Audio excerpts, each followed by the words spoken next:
Antes de comprar um imóvel, seja casa, apartamento, terreno, é importante você fazer algumas pesquisas sobre o imóvel e sobre o vendedor, para evitar problemas, prejuízos, em alguns casos até a perda do imóvel. Um desses documentos é a matrícula atualizada do imóvel. E nesse vídeo eu vou explicar os principais registros e averbações que constam na matrícula para você entender, porque a maioria das pessoas ao comprar um imóvel pede ao vendedor a matrícula do imóvel, mas não entende muito bem o que quer dizer cada registro ou averbação. Então eu vou te ajudar a entender um pouco melhor o que consta na matrícula do imóvel. Meu nome é Suzane, eu sou advogada e atuo na área de direito imobiliário há mais de 15 anos. E ao longo da minha experiência nessa área, eu já vi muita coisa, muito problema e prejuízo que poderiam ter sido evitados se as pessoas tomassem alguns cuidados básicos antes de realizar a compra do imóvel.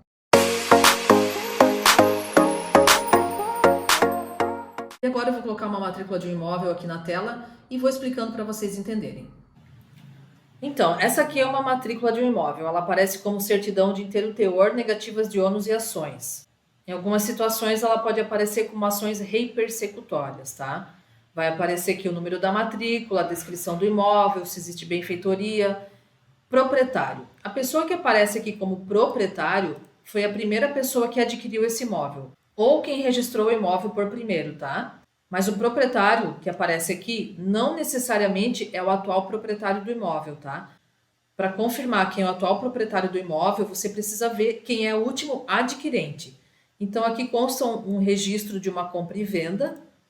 Veja aqui a escritura pública, compra e venda. Esse proprietário aqui, o primeiro proprietário, vendeu esse imóvel para uma outra pessoa. Aqui já tem um outro registro de compra e venda, onde também foi feita uma nova venda. Então você precisa ir até o final da matrícula para verificar quem é o último adquirente, que é o atual proprietário. Nesse exemplo, o último adquirente aqui é o registro 2 mesmo. E esse aqui, essa pessoa que aparece aqui como adquirente, é o atual proprietário. Então não confunda com a pessoa que aparece aqui como proprietário, tá?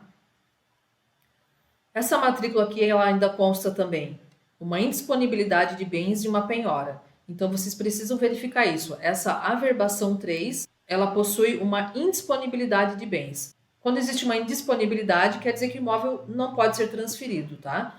O que que acontece? Tem um processo judicial, uma cobrança de dívida nesse caso, tá? Aqui aparecem os dados do processo, quem é o credor desse proprietário. Então existe um processo e o credor desse atual proprietário do imóvel pediu ao juiz o bloqueio desse imóvel.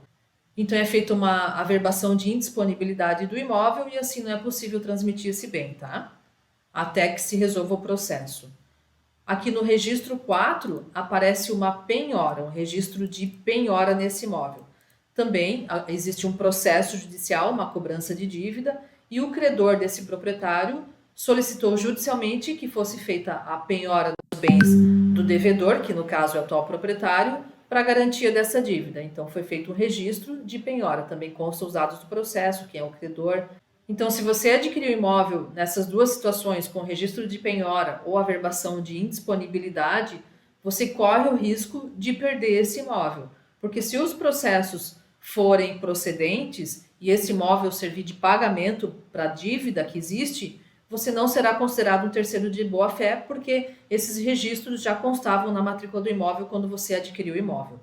Para você adquirir o imóvel sem problemas nessa situação, precisa constar na matrícula o cancelamento dessas indisponibilidades. Pode ver que aqui na averbação 5 aparece como cancelamento da indisponibilidade e o cancelamento da penhora. Nessa matrícula que a gente está analisando, existe uma indisponibilidade de bens e uma penhora. Então precisa ver o cancelamento das duas situações. Pode ver que aqui existe uma averbação de um cancelamento da indisponibilidade. Então, essa indisponibilidade que foi averbada aqui na averbação 3, ela está sendo cancelada aqui na averbação 5.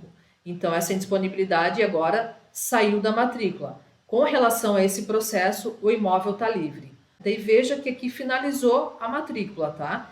Então, o que aconteceu? A indisponibilidade foi cancelada, mas a penhora não. Então, para esse imóvel ficar totalmente livre, precisa constar o cancelamento da indisponibilidade e da penhora. Constando o cancelamento da penhora também, esse imóvel está totalmente livre.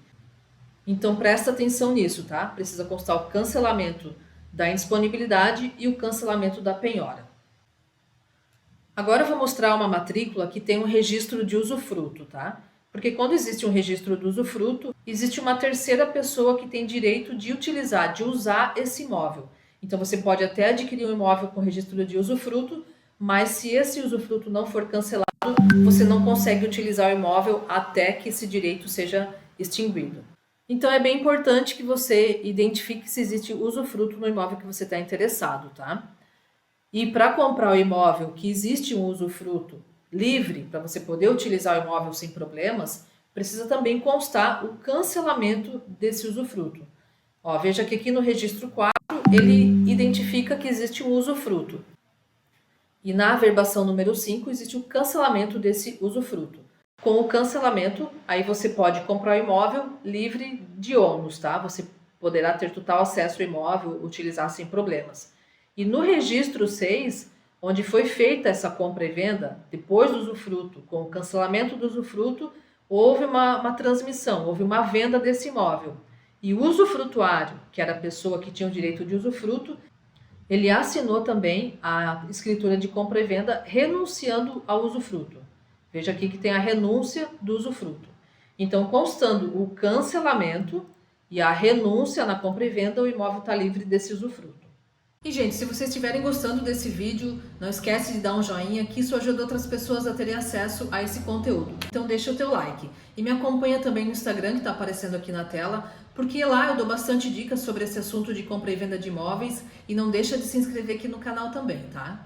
E essas situações que eu mostrei na matrícula são as mais frequentes que podem constar em uma matrícula e podem resultar em problemas na aquisição se não forem observadas antes de efetivar a compra. Mas vocês precisam também prestar atenção em outros registros de averbações. Eu vou citar alguns exemplos aqui. Hipoteca, contrato de locação, principalmente se constar cláusula de vigência, penhor de máquinas e equipamentos utilizados na indústria, contratos de compromisso de compra e venda e de promessa de compra e venda, cédulas de crédito, empréstimos, citações em ações relativas a imóveis, alienação fiduciária, contrato de concessão de direito de uso de imóvel público, contrato de pagamento por serviços ambientais, ato de tombamento, caução e cessão fiduciária e cláusulas de inalienabilidade. Esses são alguns exemplos, tá? Se constarem alguns desses registros ou averbações que eu mencionei, eu sugiro que vocês analisem bem a situação para verificar se poderá prejudicar ou trazer riscos para o teu negócio. Peça a orientação de um advogado para fazer essa análise com mais segurança, tá? E lembrando que outros registros ou averbações podem constar na matrícula do imóvel, porque, como eu sempre digo, cada imóvel vendedor tem as suas particularidades. Então, agora que vocês já sabem identificar onde na matrícula consta um registro ou averbação, se na matrícula que você estiver analisando constar um registro ou averbação que te cause dúvidas, vá mais a fundo, analise, peça orientação e faça o negócio com segurança. E se você tem alguma situação específica que eu não mencionei nesse vídeo, escreve aqui nos comentários para eu poder te ajudar. E já se inscreve no canal, porque aqui eu falo sobre toda essa dor de cabeça que pode ser evitada na hora de comprar um imóvel. Então me acompanha para ficar por dentro de tudo, tá? E se você gostou desse vídeo, dá um joinha e me conta o que mais você gostaria de saber por aqui.